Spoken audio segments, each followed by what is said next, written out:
दोस्तों कैसे हैं आप। आज की वीडियो में आपका स्वागत है। आज का हमारा टॉपिक है हिंदी भाषा ज्ञान। इस टॉपिक से अक्सर एग्जाम में बहुत से प्रश्न बनते हैं, तो आइए इस वाली वीडियो में उस प्रश्न को डिस्कस करेंगे जो कि आपके एग्जाम के लिए बहुत इंपॉर्टेंट रहेंगे। तो कृपया करके आप इस वीडियो को जरूर लास्ट तक वॉच करें। तो चलिए स्टार्ट करते हैं अपनी वीडियो का। हमारा आज का टॉपिक है हिंदी भाषा ज्ञान। से हमारा पहला प्रश्न जो बनता है, हमारा पहला प्रश्न है, संविधान के भाग 17 के अनुच्छेद 343(1) के अनुसार संघ की राजभाषा हिंदी और लिपि डैश घोषित की गई थी। यह की गई थी देवनागरी लिपि से। दूसरा प्रश्न हमारा है, संघ के राजभाषा के रूप में हिंदी को डैश को मान्यता प्रदान की गई थी। ये की गई थी 14 सितंबर 1949 को। तीसरा प्रश्न हमारा है, भारत में सर्वाधिक बोली जाने वाली भाषा डैश तथा दूसरी भाषा डैश है। यह है हिंदी और बांग्ला।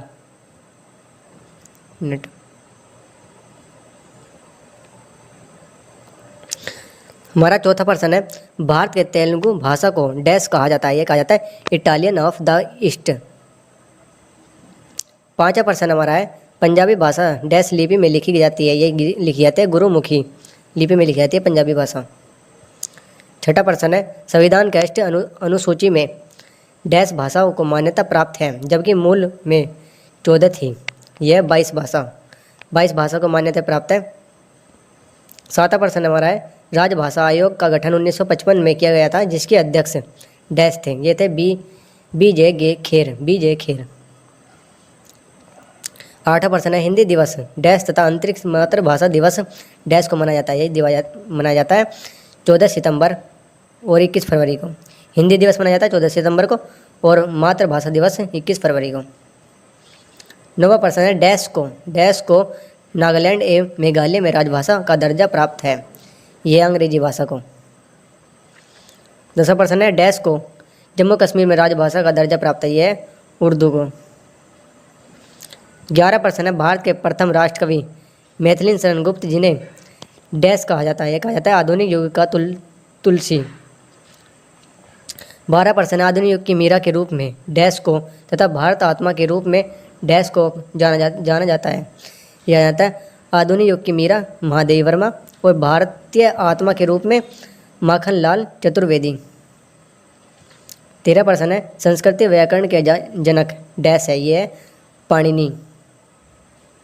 14वां प्रश्न हमारा है, विश्व का आदि कवि डैश को माना जाता है। ये माना जाता है वाल्मीकि को।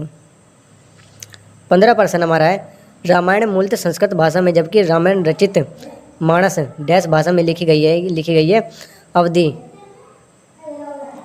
16वां प्रश्न हमारा है, संसार का सबसे बड़ा महाकाव्य डैश है। ये है महाभारत।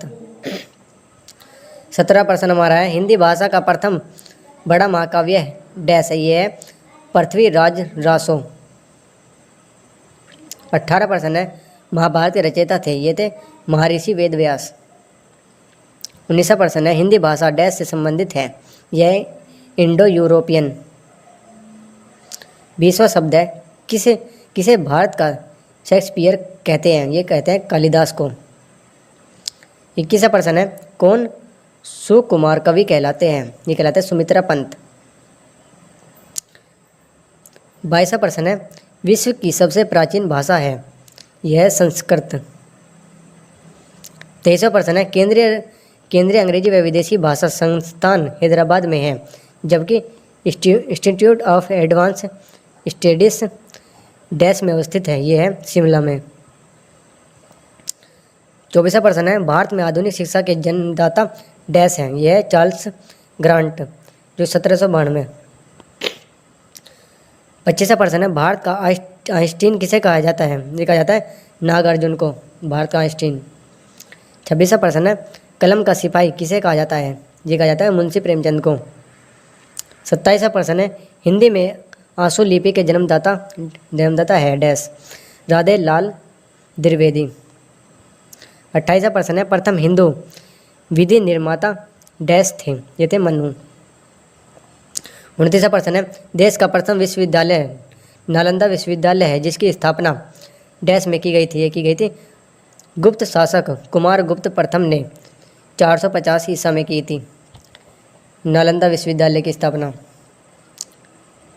तीसरा प्रश्न है, तीसरा प्रश्न है, विक्रमशिला विश्वविद्यालय की स्थापना पाल शासक डैश में की थी। धर्मपाल ने 9वीं शताब्दी में। 31वां प्रश्न है, प्रथम हिंदी सम्मेलन भारत में 1975 ईसा में कहाँ हुआ था। मतलब कि प्रथम हिंदी सम्मेलन भारत में 1975 में ईसा में कहाँ हुआ था। ये हुआ था नागपुर में। तो ये हमारे 31 मोस्ट इंपॉर्टेंट प्रश्न थे जो कि आपके एग्जाम के लिए बहुत इंपॉर्टेंट है। तो कृपया करके आप इन प्रश्नों को जरूर तैयार करें और हमारे द्वारा दी गई जानकारी आपको पसंद आई हो तो वीडियो को लाइक और चैनल को सब्सक्राइब जरूर करें। तो मिलते हैं नेक्स्ट वीडियो में, तब तक के लिए धन्यवाद।